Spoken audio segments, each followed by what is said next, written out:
today I'm going to show you step by step how you can download Roblox on PC or Mac.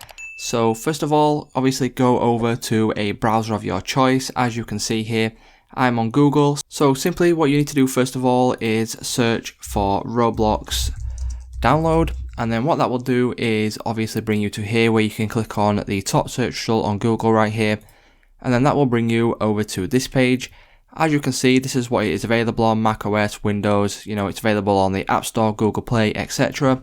And then what you need to do is simply click on the download now button, which will then bring you to this page. Click on allow if you are on Mac, and then as you can see, the download has now started.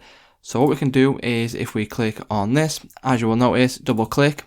So if you get this pop up right here on Mac, just simply click on open, and then what will happen then is it will start to configure your Roblox game. So once this has finished, you will then be able to fully download and install it. So I will be back with you in a moment. As you will notice, once that has finished, there will be a pop-up saying Roblox is successfully installed, and then you can click on OK. And then once you have clicked on OK, you should be able to open up the Roblox game, where you can then log in to your account and start playing as you would usually. So that's how easy it is to download Roblox on Mac or PC.